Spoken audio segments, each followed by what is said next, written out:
Okay, welcome back, everyone. We are now in public. We're pleased to welcome the Minister of Justice and Attorney General of Canada for the first time to our committee, the Honorable Arif Virani. Minister, welcome. And with the Minister, we have from the Department of Justice, Shaleen Curtis Micallef, Deputy Minister and Deputy Attorney General of Canada. Matthew Taylor, who has been here a number of times before, General Counsel and Director, Criminal Law Policy Section, and Joanna Wells, Acting Senior Counsel, Criminal Law Policy. So, merci beaucoup and welcome again. Minister, you are here with us for an hour today. You have the floor for 10 minutes, and as usual, you can begin with your opening remarks, and it'll be followed by questions from the members. So, floor is yours. Merci beaucoup. Merci. So, to begin, Madam Chair, thank you for your election as chair of this committee. It's my first visit as minister, but not to the committee. So I do know it very well. So, Madam Chair, thank you for the opportunity to appear before you to discuss Bill S-12. This bill proposes a series of reforms to the National Sex Offender Registration System and the publication ban provisions on the Criminal Code. The publication ban reforms would give victims of crime more autonomy over publication bans and improve their ongoing rights to information. Les réformes concernant les délinquances sexuelles renforceraient le registre et répondraient à la décision Ndlovu de 2022 de la Cour suprême du Canada. I'm very pleased to see the committee recognize the urgency of this issue and begin a pre-study of this legislation. I thank you sincerely for doing that and taking that initiative. We are under, as you know, a court-imposed deadline. If the legislation before us does not receive royal assent by October the 28th, sex offenders will no longer be able to be added to the sex offender registry. That is an outcome I believe none of us want to see happen. I'll begin by discussing the reforms in this legislation that have been proposed by victims and survivors of sexual assault, as well as their advocates. I'm very grateful for the lived experiences that victims and survivors have shared with my office as S-12 was being developed. Thanks very much to their leadership, S-12 will help craft a criminal justice system that better serves the needs of victims in Canada. Le projet de loi S-12 propose une approche. Bill S-12 proposes a victim-centered approach to empowering victims. To this end, it requires courts and prosecutors to ascertain whether victims wish to be protected by a publication ban, and, if so, to inform them on the effects of a ban and their right to request its revocation or modification. Aims to eliminate the threat of prosecution for individuals when they share their own identifying information. Victims and survivors should not be prosecuted for telling their own story. That is fundamental to the conception and understanding of this bill. I want to thank committee members for showing leadership on the subject of publication bans. I know that this issue was examined by this very committee during last year's Victims of Crime study, and many people in this room right now were participants in that study. I also know that many of you have met with and listened to members of a group called My Voice, My Choice, as well as other advocates. Support for these reforms thankfully crosses partisan lines. We now have the opportunity to get this package across the finish line in a timely manner that respects the deadlines imposed by the Supreme Court. Upon further review of Bill S-12, the Senate made amendments to the publication ban reforms to respond to the concerns it heard from witnesses during the bill's study. While these Senate amendments have generally led to a more robust bill, I am concerned with some of the amendments and would like to draw your attention to two of them. First, an amendment was made by the Senate that would require the prosecutor to inform victims and witnesses who are subjects of a publication ban about the circumstances under which they could legitimately disclose information without facing legal consequences. While I appreciate the objective of a change of that nature, it does raise serious questions about prosecutorial independence and conflicts of interest. Some of the very crowns who would be providing that advice would be the same individuals who would ultimately be handling a prosecution. I'm very conscious of the fact that in this committee we have no less than 3 former prosecuting crowns, and I'm sure they may share some of the concerns that I have with respect to this proposed Senate amendment. In fact, I've already received correspondence from some provincial attorneys general raising this very concern. Secondly, I'm also concerned with the amendment to clarify what is or is not captured by a publication ban. As amended by the Senate, Bill S-12 currently specifies that an individual who's protected by a publication ban may disclose information about themselves as long as they do not identify another person who is protected by the same publication ban. The problem here is that sometimes there are victims or witnesses who are subject to different publication bans who still may wish to keep their identity private. I want to move now to other components of Bill S-12. So I'm moving away from the Senate amendments. Another victim and survivor-centric element of S-12 relates to information that is received from the courts. Under the Victims' Bill of Rights, victims can decide whether they want to stay informed about all case developments, like appeals or parole. They can also decide that they do not want to be contacted about the case.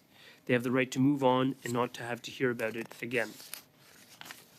Bill S-12 significantly simplifies and streamlines the process for registering for information by requiring judges to ask victims their preferences and by making receipt of ongoing information a simple box to tick on a form. I'm grateful to the advocates who brought this issue to light, and I'd like to emphasize that this measure is a key priority of the federal ombudsperson for victims of crime. I now want to outline the measures in S-12 that relate to the National Sex Offender Registry.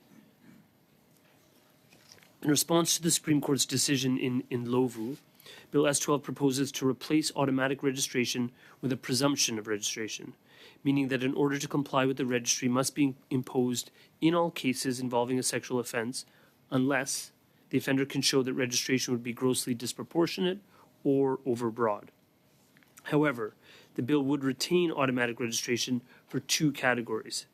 The first is for repeat sexual offenders, and the second is for those who commit sexual offenses against children and are sentenced to 2 years or more of imprisonment on indictment, even in the case of a first-time offender in that category. Restricting automatic registrations to these situations reflects current social science evidence that these categories of individuals are at a higher risk to reoffend in a sexual manner. This responds directly to the Supreme Court's judgment in Lovu that automatic registration is only justified for individuals who pose an elevated risk of offending. The courts called for tailoring of this provision, and that is the tailoring that we have done. It is my view that including these individuals on the registry will always be related and proportionate to the objectives of the registry. Sexual offenses against children are despicable crimes that I condemn in the strongest terms, that I presume all parliamentarians would condemn in the strongest terms. And there I'm speaking to you not just as the Minister of Justice or a member of Parliament from Toronto, but as a father of 2 young boys. In addition, repeat sexual offenders, so that's that second category of those who would be automatically registered, we know that they are 5 to 8 times more likely to reoffend than individuals who have non-sexual criminal histories. There's another piece that in the Lovu decision that relates to mandatory lifetime registration. What Bill S-12 proposes to do is to allow a court to order a lifetime registration for certain individuals. We're talking about people convicted of more than one designated offense in the same proceeding where the offenses demonstrate a pattern of behavior that shows an increased risk of sexual recidivism. This addresses the concerns of the Supreme Court while allowing lifetime registration in appropriate cases. Pour compléter les propositions. Complementing the proposals in response to the Enluvu decision are amendments designed to strengthen the sex offender registration regime as a whole and make it more effective. These amendments include the requirement for registered sex offenders to give at least 14 days notice of any travel, as well as the precise address of their destination. This will give police more time and information to assess potential risks and, if necessary, alert their international law enforcement partners of an individual's intended travel plans. Include the addition of more offenses for which an individual could be required to register, including things such as the non-consensual distribution of intimate images and sextortion, and a new arrest warrant to address non-compliance with an offender's registration obligations. So here what I'm saying is that we've not only revisited the issue of the sex offender registry, making it compliant, in my view, with the Supreme Court's guidance. We're actually improving the registry, including the number of offenses that would be captured by the registry. The new arrest warrant is critical from the law enforcement perspective. This is not, again, a partisan issue. This is an issue that all of us take seriously. What I would emphasize to you is that many stakeholders have talked to my office about this bill, including law enforcement stakeholders such as the RCMP and the Canadian Association of Chiefs of Police. What I will say to you is that they've said they would like the sex offender registry to be maintained. They see it as a very valuable tool for fighting crime, including repeat sexual offenders. And what they said to me, which was quite shocking, and I'll share it with you, is that the stats vary on a weekly basis between 46 and 75 times per week in Canada. Names are added to the sex offender registry. That is quite staggering, but it would be more staggering to lose the ability to do just that and keep Canadians safe. Je conclurai en disant. In conclusion, I'm confident that the reforms proposed in this bill will strengthen the national sex offender registries, respect the Charter of Rights and Freedoms, and make the criminal justice system more responsive to the needs of victims of crime. That all parties in this committee and all parties in the chamber can work together to pass this legislation in the coming weeks, since time is of the essence. Merci beaucoup, Madame la Présidente. Merci beaucoup, Monsieur le Ministre. Alors, maintenant, on commence avec 6 minutes with Mr. Moore. Thank you, Madam Chair. And Minister Virani, congratulations on your appointment. And this is no doubt the first of many visits that you'll have to the Justice Committee, and we welcome you. Minister, something I'd like for you to address at this committee. Since 2015, violent crime in Canada is up 39%, homicides 43%, gang-related homicides 108%, aggravated assaults 24%, assault with a weapon 61%, sexual assaults, which goes at the root of the issue we have today, 71%, sex crimes against children 126%. Yet you're new as minister, but you're not new to the file, having served for some time as parliamentary secretary to the Minister of Justice. There's a quote that you gave that I'd like you to address, where you said, and these are StatsCan's numbers that I just listed. You said, and I quote you, "I think that empirically it's unlikely that Canada is becoming less safe." In the face of that nonpartisan StatsCan information and hearing what I'm sure you're hearing from your constituents, the same as all members of Parliament are, is that they feel Canada has become less safe. Do you still stand by your statement that Canada is not becoming less safe in the face of those statistics? So thank you, Mr. Moore, for that question. Thank you for the work you've been doing on this committee for many years. What I'd say to you is that there is a distinct problem with safety and crime in Canada right now. And what I would say to you with respect to the statistics you just read is that I've been briefed on those statistics. And I've seen those statistics, including things like the Crime Severity Index. And I agree with you that we have a problem with crime in this country, particularly since the pandemic. And what I would say to you is that my fundamental job is to ensure Canadians feel safe in their homes, in their communities, at work, at play, in their schools. And what I would say to you is that that's one of the reasons why I've been very pleased in the first 2 weeks of Parliament to have two justice bills come up for debate, one dealing with bail reform, which all parties gave unanimous consent to, which will help keep Canadians safe. And secondly, restoring the sex offender registry, which will help people be kept safe, specifically from the sexual assault and sexual assault against children, which you highlighted in those statistics. So is there a problem? Yes. Will this bill help address this problem? Absolutely. Thank you, Minister. Now, one thing I would take issue with, and I say this only because every witness that we've ever had at this committee dealing with safety, restoring justice to our justice system, all the studies we've had, I haven't heard any of them blame the pandemic, as you seem to have just do, for this stratospheric rise in crime in Canada. What I've heard them blame is policies that were deliberately instituted by your government, like Bill C-75, which created the catch and release or revolving door to our bail system that's putting offenders back on the street, like Bill C-5 that says that if someone commits a sexual assault, they can serve their sentence from their home rather than from a prison, as they should. So, Minister, would you acknowledge that the measures that have been taken by your government, like Bill C-5 and Bill C-75, that they also could have an impact on rising rates of crime in Canada? Mr. Moore, this is where you and I will differ in terms of perceptions. I believe Bill C-5, and I was the Parliamentary Secretary at the time that was implemented. It was meant to do multiple things, including addressing delays in the court system, which were being pointed out by the Supreme Court in Jordan. It addressed things like reverse onus on bail for intimate partner violence. That is something that not only that we believe in as a government, but we have doubled down on in terms of expanding the scope of reverse onus provisions in the current bail reform bill, Bill C-48. What it also did is entrench certain principles about bail that codified Supreme Court jurisprudence. With respect to Bill C-5, Mr. Moore, again, I will categorically disagree with you. Bill C-5 was about easing the overrepresentation of Indigenous and Black persons in the Canadian justice system, in the criminal justice system, and the effect of some of the mandatory minimum penalties that were enacted by the previous government under Stephen Harper was to over-incarcerate Indigenous folks on a six-fold basis and in Black persons on a two-fold basis. And on a day in which we've elected for the first time in Canadian history a Black Speaker of the House of Commons, I'm going to stand by our efforts to reduce racism in our system and stand by the efforts to reduce overrepresentation.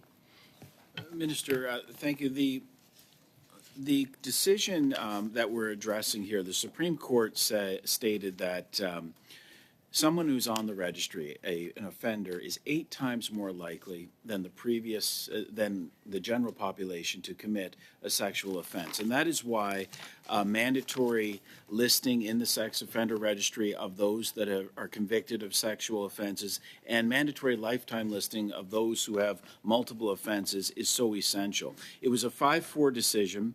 In the dissent, I want to quote, it says, "It is also clear that it cannot be reliably predicted at the time of sentencing which offenders will reoffend. In the face of that uncertain risk, Parliament was entitled to cast a wide net." Have you given consideration to casting a wider net? Because what has been carved out in S12 are some fairly narrow provisions that would result in mandatory listing in the sex offender registry when previously any conviction for a sexual offense was listed. 6 minutes. Have you We're out of considered time, I'm afraid. casting a wider net? I'm going to ask Madame Dillon to start, and I'm going to leave it to her to decide if she'd like you to answer that question. Thank you, Madam Chair. I'd like to congratulate you on your new role. It's my first time speaking in committee this session. And to our minister as well, thank you so much for coming. Welcome to committee. It's nice to see you here. If you briefly want to answer the previous question, or I can ask my own. I'd be happy to briefly. Thank you, Ms. Dillon. First of all, the important takeaway from Bill S-12 to Mr. Moore is that the vast majority of individuals will remain registered. That's the first point. And I say that because there's an automatic registration in 2 categories, and for everyone else, you're going to get registered unless you can demonstrate there's a rebuttable presumption why you shouldn't, because it would be overbroad or grossly disproportionate. So that's important. Have we given careful thought? Absolutely we have. But the most reflection that I gave to the bill was simply the fact that the Supreme Court said in its majority view that lacking any judicial discretion is a violation of the Charter under Section 7 because it's overbroad and doesn't meet the minimal impairment test under Section 1. And therefore, we had to make changes, and we've carefully tailored those changes in a manner that I believe conforms with the Charter. Ms. Dillon. Yes, thank you, Minister. You spoke about something incredibly important that is long overdue. It's sextortion, which destroys lives, not just in that moment, but forever, and creates chaos in somebody's life and oftentimes leaves them in a very dark, negative place. I'd like you to please tell us if these crimes have impacted Canadians in recent years and how this reform will help in cases of sextortion, will help Canadians. Thank you. Thank you, Ms. Dillon. That's a really important question because it shows us sort of demonstrating as parliamentarians that we're supple enough to respond to the needs as they exist right now. And sextortion is a very problematic situation that's affecting children and young people around this country, including adults. The statistics that I've been shown, Ms. Dillon, show that from the Canadian Centre for Child Protection indicate that they've received in the last year alone 3,400 reports of sextortion, which is 65 children victimized per week. That is unacceptable. And again, I speak to you as a father as well as a parliamentarian and as a Minister of Justice that with the advent of the internet and smartphones, there's a lot of things that happens, sometimes unbeknownst to us, and the fact that people are being made vulnerable in this manner is problematic. And the acute response in this legislation is that now those who are registered, must be registered on the sex offender registry, will include for offenses such as sextortion itself. And that's really, really critical. There's a rebuttable presumption, so you will be included unless you can demonstrate why you shouldn't be. And that'll help keep those kids safe. Talk to us a little bit about why it would be detrimental if the deadline of October 28th is not respected. Well, I just say, Ms. Dillon, I mean, this deadline is looming. It's at the end of the month, and it would be detrimental because the law enforcement community has reached out to me about bail. We've responded with the bail package. They've reached out to me with respect to the sex offender registry. They've said that this registry provides them information that allows them to keep Canadians safe, particularly from sexual predators. And if by October 28th we do not have royal assent on this bill, we will lose the ability to add names to that registry. That is detrimental, particularly when you consider the staggering statistics that I put before you, that between 40 and 70 individuals every week are being added to this registry. It shows you the number of sexual offenses that are being committed in Canada, but also shows you about the need to make sure we have a database of information to help law enforcement keep people safe from repeat offenders. Thank you very much. And can you talk to us quickly about the compliance warrant? What would it allow, and how has law enforcement reacted to this? Thank you. So the compliance warrant is an interesting one because the law enforcement community reached out and said, not only do we want this registry, but we want the ability to act on the registry. And what they said is that it's sometimes difficult to get offenders to provide the registry with their information or to update their information. So what S12 will do, what this bill will do, is create a situation where it authorizes the police to seek a warrant to arrest an offender who is non-compliant with their registry obligation and bring them to a reporting center to facilitate compliance. That's an important step because we don't want to have a situation where people are out there believing they can just flout the law. And what this compliance warrant measure allows us to do is provide an additional enforcement tool for law enforcement to maintain the integrity of the registry itself. Yes, thank you very much. Monsieur Fortin? Thank you, Madam Chair. Mr. Minister, hello. If you don't mind, I'd like to also thank you for having been nominated as Minister of Justice. I would be happy to work with you, as it's always been a pleasure to work here in this committee. With respect to Bill S12, we're here, and you said that in the beginning, in a pre-study phase, because we don't have Bill S12 in front of us. I agree that it's a good thing to do this, because you're right in mentioning that with the deadline that Supreme Court has imposed by the end of the month, it would be dramatic, a really bad thing if we didn't meet the deadline. So we agree with this, but how can you explain the following, that the decision of the Supreme Court goes back to the 26th let me see, 26th of April, October 2022. It's just about a year. And this was filed in the Senate the 26th of April 2023. So 6 months have gone by between the time when the Supreme Court said you had to modify the act and when there is a bill. How do you explain that? Well, thank you, Mr. Fortin, for your comments and for this important question. What I can say is that, in accord with the creation of this bill and the answer to the Supreme Court of Canada, we had to consult a number of organizations and groups. And we had an advisory group with 31 different groups and the police, namely Crown Counsel, and also victims representatives, people representing women, then defense, and those were children's advocates and LGBTQS2 people. So all these consultations took time, and it took time to create legislation that doesn't just answer what the Supreme Court is asking for, that casts a wider net, and that we want to see how we can enforce the laws that are necessary with respect to sextortion and other elements. The fact that images are being shared in a non-consensual fashion. These are things that were added after listening to people. I understand what you're saying, and it makes a lot of sense. You have to carry out a number of consultations with respect to this type of bill. But, sir, we all agree around the table that this is urgent, and we have taken 6 months to go forward before, with this bill. And it was adopted at third reading just before the summer holidays. We could have asked the Justice Committee to convene, but this wasn't done. You had to go through the House, and it was a bit complicated, I agree. But it is a time that lapsed between the time we all realized how urgent it was. Everyone in Canada said that, and the Supreme Court said you have to change that, and 6 months went by in consultation. I find this really, how could I say, I don't think this is enough to be credible.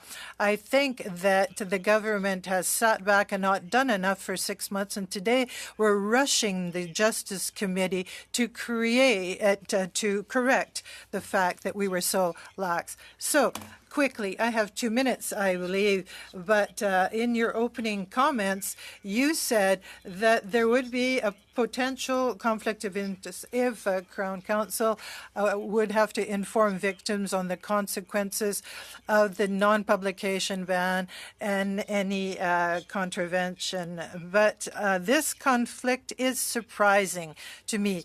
Please explain to me what is this conflict of interest? Isn't it up to Crown Counsel to make sure everybody understands what's going on? I thought that there wasn't anything that they necessarily had to win here. So please explain this. And also, you could give us a solution or a suggested solution. A number of things to add to what you said. Yes, the conflict of interest is one thing. You have to explain what a publication ban is to a victim, to an individual appearing before the court. But it is also something else to say, here you have a publication ban, but if you do this or that, you will cross the line and you may be someone who is deemed to have violated the ban. So the Mais elle est là pour effectivement provisionner les comptes. So the prosecutor has to make sure that everything is done properly. If this prosecutor also goes forward to trial with the same person, rather Rock or Mr. Mendicino have experience in this field, and they could add other things. But with respect to your first question, let me say that when you deal with a situation where you want to remove publication bans in some circumstances, to take care of autonomy and the independence of a victim, it's quite a delicate situation.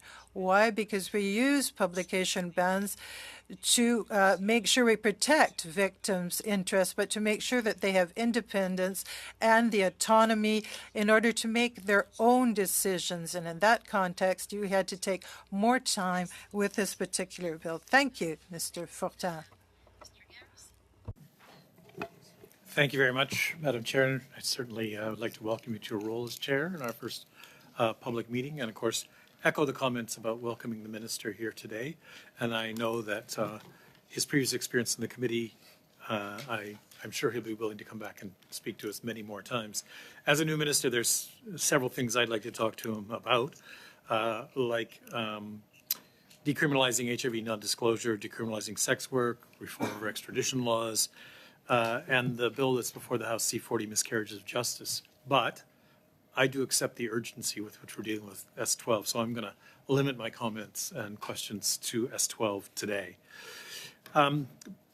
So I fully accept the urgency of maintaining the sex offender registry, but I thank you, Minister, for emphasizing that not only does S-12 preserve the registry, it improves the registry. And we have had some cases in my writing where people have been added to the sex offender registry where no one in the community would reasonably believe they should have been added. And sometimes those are people who are neurodiverse or who have intellectual disabilities and have ended up in the sex offender registry. And so I know I've spoken with advocates and those people, and this bill will provide an opportunity, as the way I see it, for a judge to decide if all of those people should automatically be added. I just wonder if you are aware of those kinds of cases. Let me say, first of all, thank you for your kind words, Mr. Garrison, and thank you to you and to your colleague Laurel Collins for the extensive work that both of you did in terms of addressing the publication ban piece. Absolutely, I've heard about those cases, and I think that's why it's important. It dovetails a bit with Mr. Moore's earlier question, with the idea about judicial discretion being an important backstop. And I found it a bit troubling, actually, that the SecU study in this Parliament in 2010 actually suggested that there was two types of discretion at the time, prosecutorial and judicial, and suggested getting rid of prosecutorial but maintaining judicial. The government at the time under Stephen Harper decided to get rid of all discretion altogether, and we now see the Supreme Court's response to that decision. But safeguarding the discretion but providing guardrails and criteria that surround it are really, really important. And one of the guardrails in the legislation is that the age and personal characteristics of the victim. A judge needs to turn their mind to exactly that type of situation to determine whether the presumption should be rebutted and a person should not be added in a given context. And I think one of the results we've seen is sometimes the limited resources we have and the limited resources law enforcement have are wasted when they're applied in a universal kind of manner rather than picking out those who are at most risk of reoffending. I want to say also that I think the second aspect of this bill is also urgent. And certainly in the study on victims in this committee, we heard from the victims of sexual assault about what I think people haven't really thought about, and that is people who were prosecuted for talking about their own sexual assault cases. Yeah. And sometimes this is a question of agency for them, that they feel that there's nothing shameful for them about what happened. They would like to be able to speak about it. And sometimes some of those victims have felt it was a matter of public safety, that other members of their family or community needed to know about the case, and that they, by a publication ban, we think of putting it on TV or putting it in a newspaper. But the publication ban meant they couldn't talk about that with other people. I wonder if you're familiar with those prosecutions and restrictions on victims. I absolutely am, and I'm also informed by some of the work that was done at this committee itself. So perhaps you were here when Morrill Andrews testified at this committee in October of last year, and their quote was, quote, "Begging for my right to speak was humiliating. The courts dignifying the offender with an opportunity to argue why I should be permanently silenced was infuriating, dehumanizing, and traumatizing. I told myself to remember what it felt like to be shattered by the legal system, and that one day for myself, for others I have met, and for those who would come after us, I would try to do something about it." I think this bill is doing something about it. Being a victim is never easy. We don't need to re-victimize victims. What we're doing is, through this legislation, I believe we are empowering victims to take control of their own narrative. There are some guardrails that are surrounding that issue as are required in terms of when a publication ban being lifted might affect another individual. But fundamentally, this is about empowering victims and other witnesses who have already been traumatized and ensuring that we no longer traumatize them again. And again, I think people are sometimes surprised by the number of cases, and I wonder if you have any figures on the number of times publication bans are imposed in Canada. I don't have that, and Mr. Taylor's whispering in my ear. He doesn't have that either. I kind of knew the answer to that question. It's something I wish we did have. We tried to find out before, and I'm not quite sure why that's such a difficult problem. And I guess if we have some more time with the officials, we'll be asking about that again, because certainly the number of people that I've talked to that we've heard from at the committee is quite large in terms of the number of publication bans.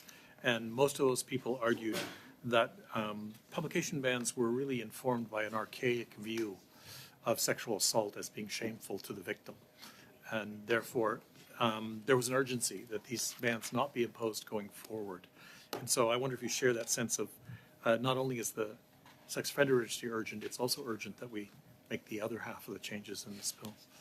No, I'd agree with you, Mr. Garrison, in terms of the urgency of addressing publication bans and how, as I was mentioning with Monsieur Fortin, if you take a nuanced view to how publication bans have operated, sometimes they're sort of an overly blunt instrument that disempowers a victim. And what we're trying to do is ensure, in the case of therapy or speaking with friends, for example, a victim has the ability to pierce through the publication ban without being subject to a threat of potential prosecution. And I think that's what this bill fundamentally does, and that's really important in the provisions.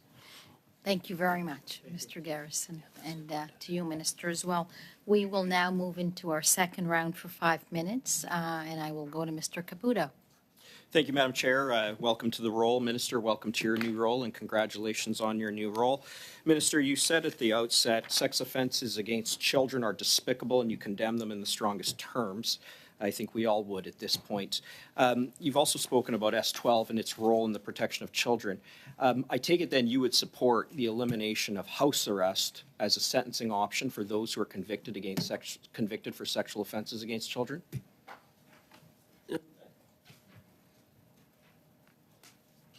Thank you for the question. And what I would say, Mr. Caputo, is that it's really, really important that we have different tools that are available to ensure that judges have the ability to impose sentences that meet the crime, so to speak, that are proportionate to the crime.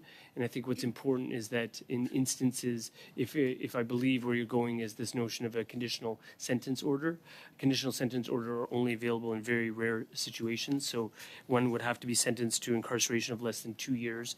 And most importantly, they only apply to offenders who do not pose a threat to public safety. In the context of a child sex offender, if a judge believes that that person poses a threat to public safety, the notion of house arrest is not on the table pursuant to legislation that's been passed by Canada.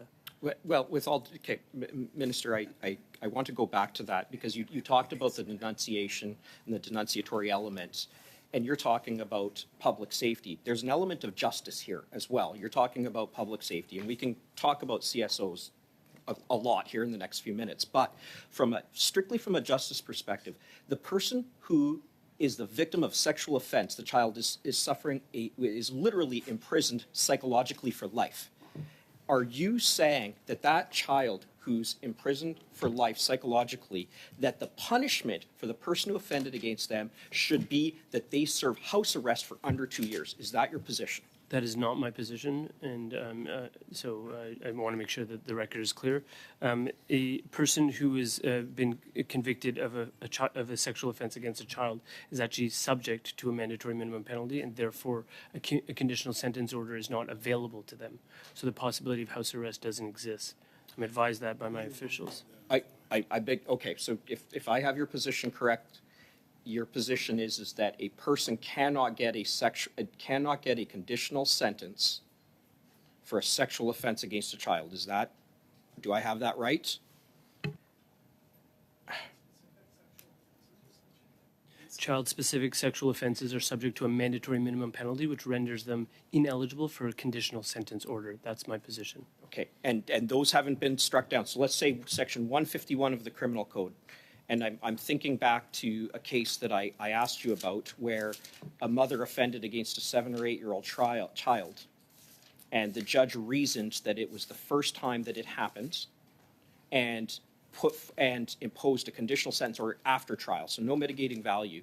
And it was overturned on appeal, okay? I believe that the charge was under section 151, but I don't recall that the appeal was on the basis that the sentence was illegal. It was that it was not proportionate.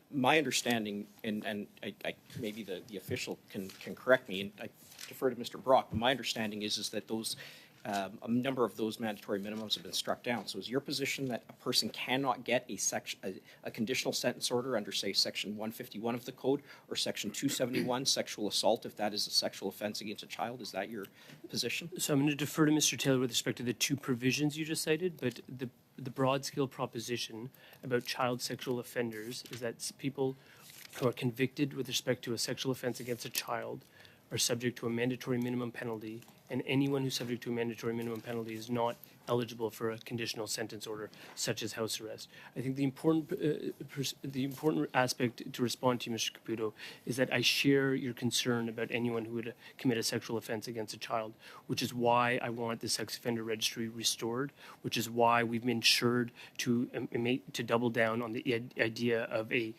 child offender being subject to an automatic registration and not subject to the judicial discretion. I only have 30 seconds, Minister. If there is any wiggle room on this where somebody for a sexual offense against a child, including internet luring under 172.1, sexual interference or sexual offense, if there is any wiggle room for there to be a conditional sentence order, would you be prepared to plug that? Yes or no? I think it's important to, and I think if you're making an oblique reference to your private members bill, I'd be. I'm not. I'm just asking generally. Fair enough, Mr. Yes, Caputo. we have 5 seconds. Yes or no? So I would be open to looking at any aspects that will help keep children safe in this country. Yes. Okay. And I would invite Mr. Taylor perhaps to respond to the specific provisions that were cited by Mr. Caputo. Yes, please go ahead. It's an important question, and if you have an answer Yeah, today, thank you. or I understand you're also coming back on Thursday. It's as you wish. I'm completely, I'll just very quickly just to confirm what the minister said. 742.1B is the rule that says that if an offense is subject to a mandatory minimum penalty, it is not eligible for a conditional sentence. And 151 that Mr. Caputo referenced is punishable by mandatory minimum penalties. Thank you very much. Sir, was that offense? I will now move to Madame Brière for 5 minutes. Merci, Madame la Présidente. Thank you, Madam Chair. Congratulations on your election. Hello, Minister. Thank you for coming here, and congratulations on your new position. It seems that in practice, it can take a long time for a victim can go before a judge or a justice and receive all the information that has to do with their right to ask for a non-publication ban to be lifted. So neither a court nor a prosecutor has to inform a victim that a publication ban has been imposed. So it's difficult for a victim to go along with that if they don't even know that this ban has been imposed. And you touched upon this in your comments. So if you don't, you're not conformed to this, you could actually have be accused of an offense. So who tells the victims of their right to go forward with a publication ban? Yes, there are a number of things that need to be taken in consideration, and Bill S-12 touches upon this in a number of places. First of all, as I was saying, you have to tick off a box on a form, as it were, and this gives the victim the possibility to be informed of what would happen in the future with respect to this situation. Secondly, a victim can make an application for a publication ban to be removed. So it depends on the context. You have to accept it, but from time to time you have to have a hearing when necessary, because it is possible that the personal characteristics of another person, such as another witness, can come into play with respect to this particular request or application. So for those who are following what's happening at home, you need to understand that what is important in this bill is the fact that you're going to give more autonomy to victims and witnesses to be masters of their information and to share it when necessary and subject to some conditions. I don't know if you'd like to add something to what I just said. Thank you very much. So in the study on victims' rights, we were asked to make this a lot easier for the request of a publication ban.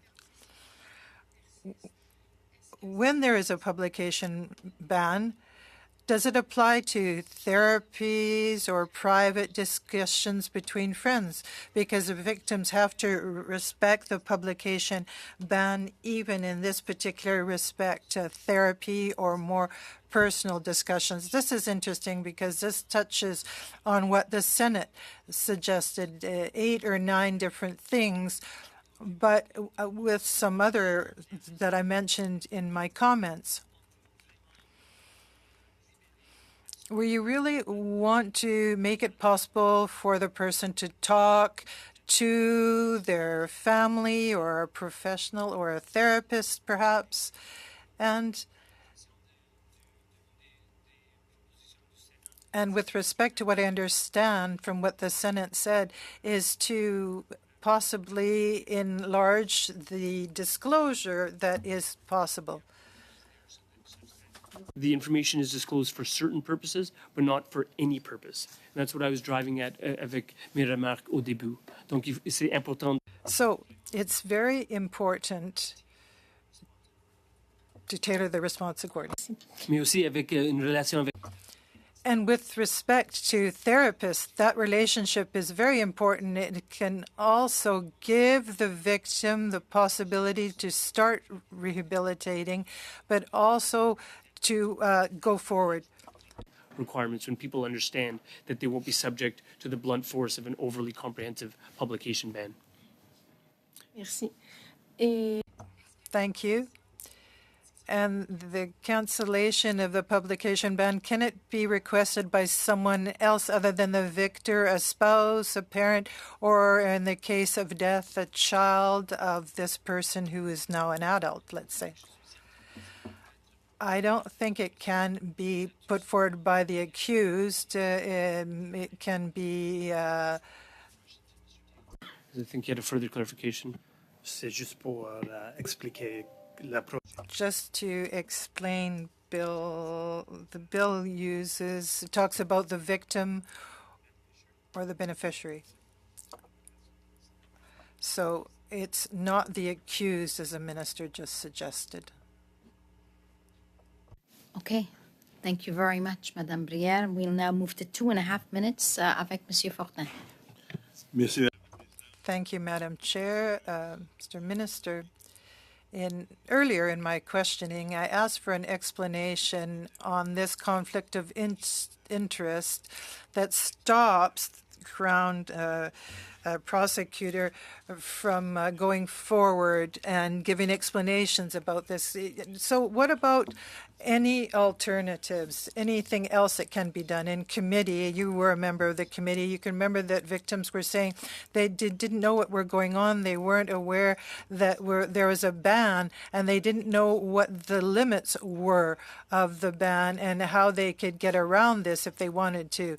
So if this is not explained to the victim, who can do this?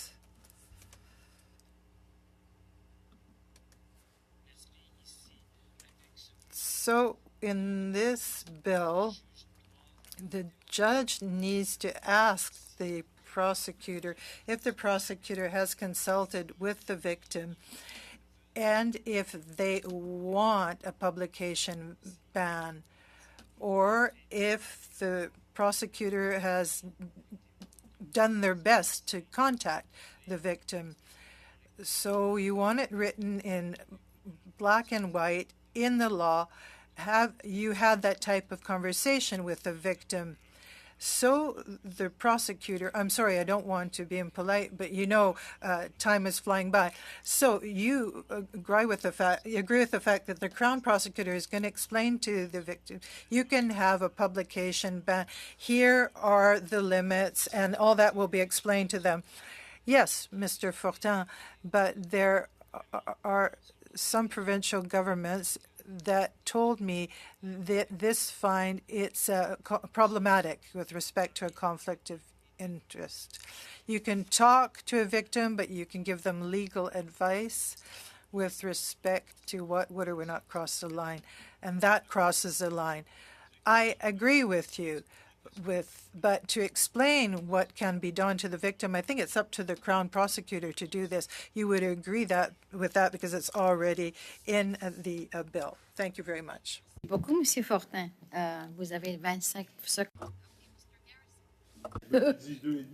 Oui. Il est fini, 2,5. Mais, OK. Je peux continuer.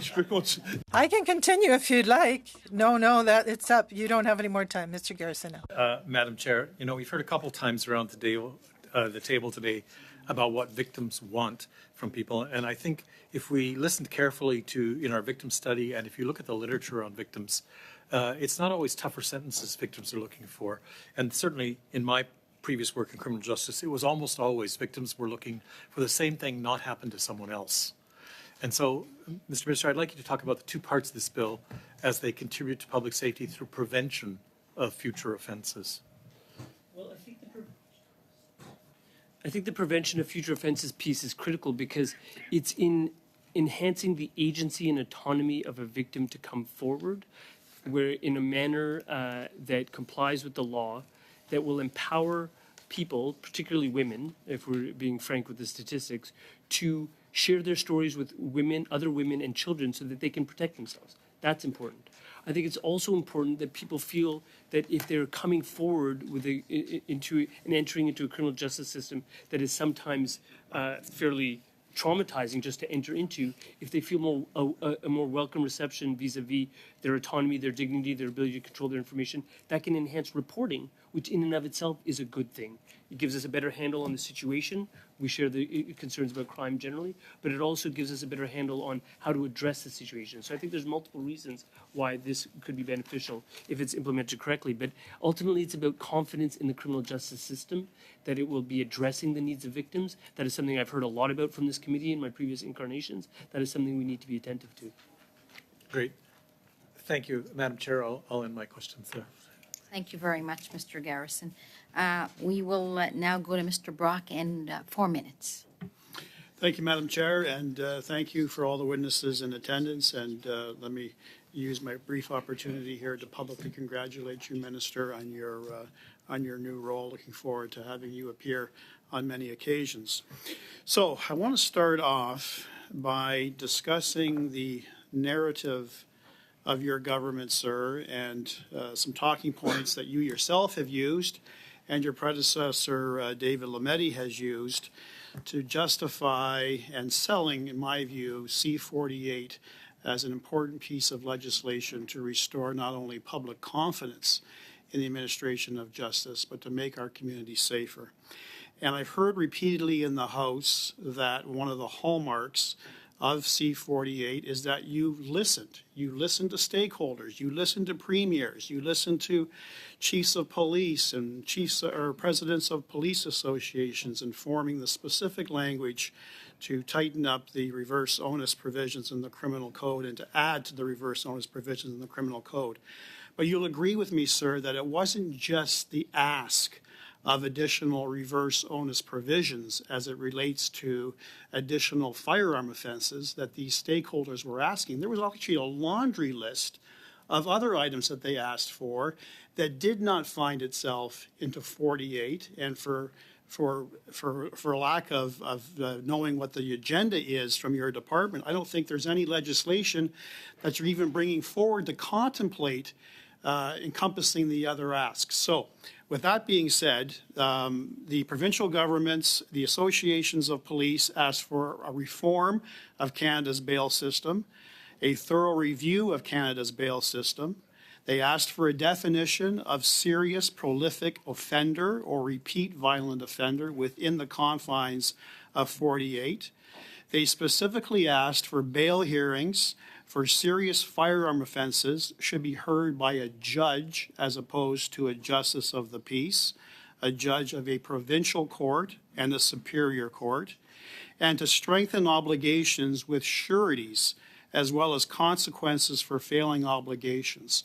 So my ask of you, with the limited amount of time that I have, sir, is why have this government, why have your department, you yourself, ignored those significant additional measures that the stakeholders are asking to, again, improve community safety and to restore confidence in our justice system? So thank you, Mr. Brock, for the question. And I'd say, put to you simply that no one is being ignored in respect to the conversation about community safety by me or by my department. What I would underscore for you is that the conversation on bail reform starts within a letter that comes from the premiers to the Prime Minister after a FPT that occurred in October of 2022. That letter had a very specific ask, and we added to that ask in terms of developing the legislation. In terms of one firearms offense was listed there, we added an additional 3.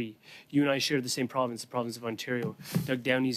Doug Ford's government, and Doug Downey as the AG, has been very complimentary in terms of what we've been doing and very supportive in terms of what we've been doing. What I found unique about the situation is that we had the support of all 13 leaders of every province and territory in this country, as well as all of the law enforcement community behind that bill. And that continued even as we saw it move its way through the Senate, and it's now in the Senate. And David Eby's government was continuing to lobby for its quick passage, even while it was being studied in the Senate. I think it's important in terms of the list you're mentioning to also underscore that when it comes to, and you'll know this as a former prosecutor, when it comes to setting in place the structure and the architecture, that's the criminal code, that's federal parliamentarians. When it comes to the administration of justice and things like bail enforcement, that's the responsibility of the provinces pursuant to the administration of justice under the constitutional division of powers.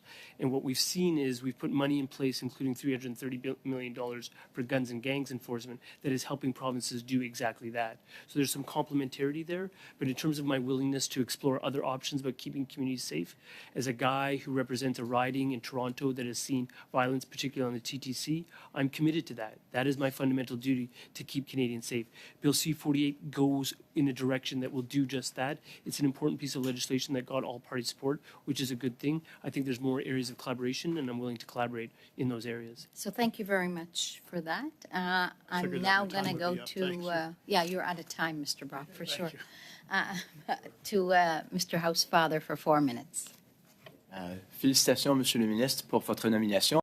Congratulations for your nomination, and Madam Chair. And it's wonderful to come back here and to see that I can come to this committee. Minister, to ask you about an amendment that was made by the Senate. You had voiced some discomfort with a couple of the Senate amendments or mentioned some issues with respect to them. I have a concern with respect to one that was made with respect to the variation or revocation of applications in Section 486.51, subsection 3. And I don't expect you to remember the bill perfectly by heart, so I'll just read it to you, and I'll just mention what I'm concerned about and ask if you might react to it so that we would be governed in our deliberations accordingly.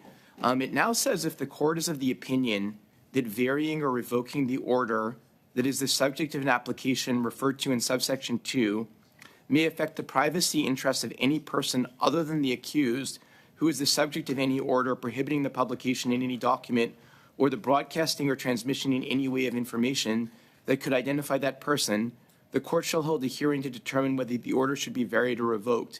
And my concern is now referring to the privacy interests of any person other than the accused, which was added in by the Senate, which seems to me to imply that the accused actually does have some privacy interest that is just being ignored by this section, but then some accused and their lawyer may argue they have privacy interests in other sections throughout the act, which I don't think we want to recognize that the accused has a privacy interest in these matters. Could you sort of guide us on that and let me know if you or the officials share that concern about this language being introduced?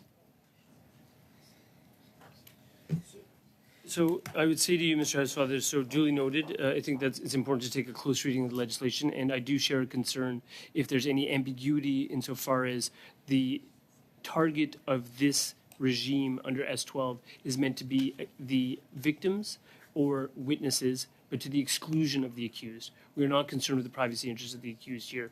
And any purported Senate amendment that would purport to raise that issue is an unnecessary ambiguity that doesn't conform to the objectives of the bill.